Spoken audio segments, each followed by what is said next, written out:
लखन, जब ये केस हो रहा था तो मेरे ख्याल से बेसिकली मीडिया में बहुत जो ये केस आया था वो आया था 2018 में। 2018 में इसने मुख्यमंत्री योगी आदित्यनाथ जी के रेजिडेंस के बाहर अपने आप को जलाने की कोशिश की थी। जो विक्टिम है। ओके। बट फिर एक लार्जर जो इसके ऊपर अटेंशन चली गई वो 2018 में चली गई, क्योंकि तब इसके फादर की जो है जुडिशियल कस्टडी में डेथ हो गई थी। जुडिशियल कस्टडी होती है जेल में इनके पिताजी की मृत्यु हो गई थी। और उसके बाद 2019 में ये इंडिया की सबसे बड़ी स्टोरी बन गया था, क्योंकि जिस गाड़ी में ये जा रही थी उसका एक्सीडेंट हो गया था।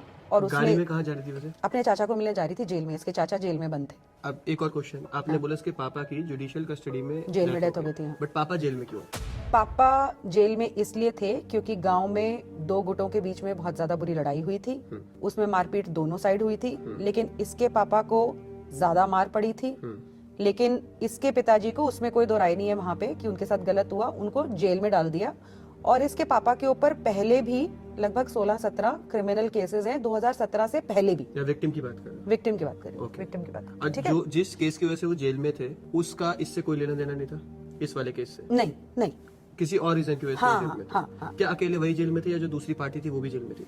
उनमें से कुछ लोग थे, सब लोग नहीं थे। ओके। कुछ लोग थे। ठीक है। कुछ लोग में ये भी थे।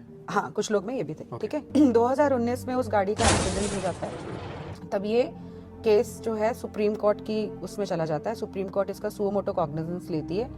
उन्हें लगता है कि ये तो भयावह स्थिति हो गई कि किसी विधायक ने, किसी एमएलए ने पहले किसी लड़की का रेप करा, एमएलए ने गैंग रेप भी करा, एमएलए ने उसके पिताजी को भी करवाया, एमएलए ने मरवाया, उसके बाद एक्सीडेंट भी करवाया एमएलए ने। ठीक है।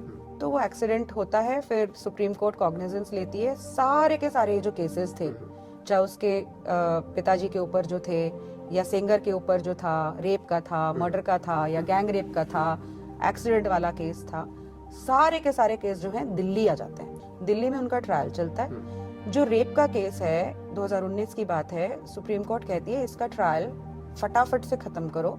बिल्कुल फटाफट से उस ट्रायल को खत्म किया जाता है, डे टू डे हियरिंग करके 45 ही दिन में इसको आजीवन कैद की सजा सुनाई जाती है। बट इसमें जो जज कहता है कि ये अपनी अंतिम सांस तक जेल में रहेगा। कुलदीप सिंह सेंगर।